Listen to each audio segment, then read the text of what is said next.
How long does it take us to get to work? See how long the average travel times are for our capital cities and around the world. The country's capitals are also ill-prepared for natural disasters and would struggle to cope in the face of a major terrorist attack. That's the conclusion of an innovative study that ranked 100 of the world's cities according to how they fared when it came to social, economic and environmental factors, or, as the research lists them, people, profit and planet. And unlike many other surveys of global cities, the Sustainable Cities Index placed Melbourne below its arch-rival of Sydney. Canberra, Australia's best CITye.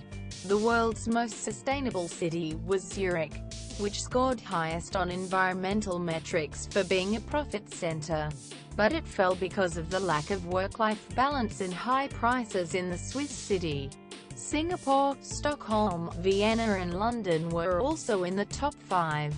Asked which global city balanced profit, planet and people most successfully, Mr. Steele highlighted Canberra, which is the highest-ranked Australian city and the 18th most sustainable city worldwide. Canberra's balance enabled it to jump ahead of other Australian cities, he said. It's one of the city's most derided features, its uniform design, that actually pulled it ahead. The planned nature of Canberra has really paid off, Mr. Steele said. It has lots of green space, not much manufacturing to pollute the air, and they do clever things like they're dealing with waste, which includes a name of no rubbish going to landfill, which is way ahead of most other cities. Sydney tops Melbourne. Mr. Steele said the single level of government meant things got done quickly and initiatives, such as Canberra's new light rail, were going to keep it on top. But just like Australia's other major cities, a lack of affordable housing had dragged it down. And if Canberrans think they've got it bad, just head up the road. Sydney does the worst in Australia on housing affordability, greenhouse gases and exposure to natural disasters, he said. Despite the multitude of catastrophic events, from floods in Brisbane to bushfires on the outskirts of Melbourne, the report found dealing with disasters including possible terrorist attacks wasn't a priority. London has already built a barrier to protect it from king tides, and New York is looking at how it can cope with a once-in-a-lifetime hurricane. But Australia is only just waking up in this area. We found all the Australian cities were down the list when it came to natural disasters and resilience. In the global rankings, Sydney was the world's 21st most sustainable city, Brisbane the 30th and Melbourne 32nd.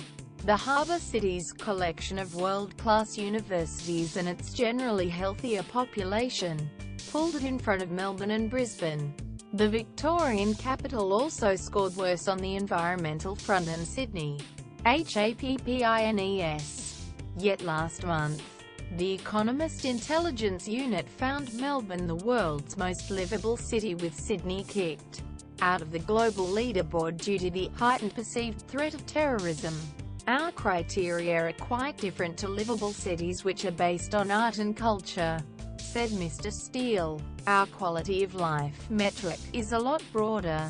He also said that the Arcades survey measured something else, happiness, or the lack of a successful work-life balance, as well as a quick commute, were factors that helped residents get happy. Our definition of a sustainable city would be happiness, but in Australia we spend a lot of time commuting due to urban sprawl, which means our work-life balance is not great.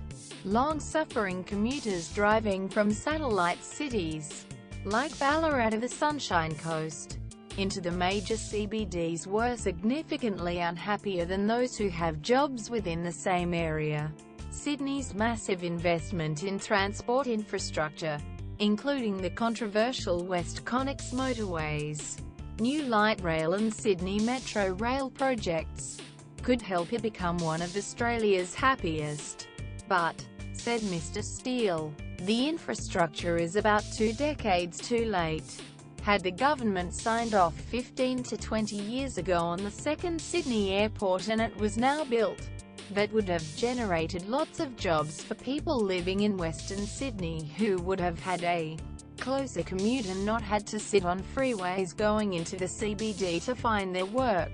Smart cities. In May, Prime Minister Malcolm Turnbull announced a plan that hinted at a utopian urban and suburban future, with congestion-free commutes lasting no more than 30 minutes door-to-door. In my own city of Sydney you have areas where hundreds of thousands of people leave every day to go to work because the communities they live in have been allowed to build up in an absence of mind as essentially dormitory suburbs, he said. Banish streams of high-speed suburban trains. What the 30-minute city means is polycentric metropolises with alternative hubs dotted throughout, and a cross-train system that does more than just suck people into the CBD and then burp them out again at 6 p.m. Parramatta is perhaps Australia's most obvious example of a polycentric city hub serving as a finance, work, retail and cultural hub for Western Sydney. Yet, elsewhere in Australia, the opposite was happening. The sudden decline in major employers in Geelong, with the Ford plant and Target head office closing down, will inevitably see more people driving up the M1 to Melbourne. REINVENTIO. Geelong is going through a transition as manufacturing closes down, and this is where some of these regional centres have to reinvent themselves. Quote, Mr. Steele said, pointing out the Gold Coast was now focusing on becoming a health as well as a tourism hotspot. But if not enough is done, commutes will get slower and unhappiness will cloud the city, he said. We talk about the 30-minute city, but once commutes get beyond 30 minutes to an hour and a half, then our cities get dysfunctional. We lose that work-life balance, and that's when people get annoyed. A lot of people get confused with sustainability being just about the environment, but, by our definition, balancing immediate needs of the population without compromising the needs of tomorrow is the heart of a sustainable city, said Greg Steele, Chief Executive Officer of design and consultancy firm Arcades Australia Pacific Arm, which commissioned the research. News.com. Our privacy policy includes important information about our collection, use and disclosure of your personal information, including to provide you with targeted content and advertising based on your online activities.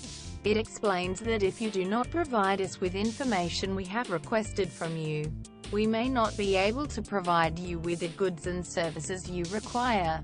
It also explains how you can access or seek correction of your personal information, how you can complain about a breach of the Australian privacy principles, and how we will deal with a complaint of that nature.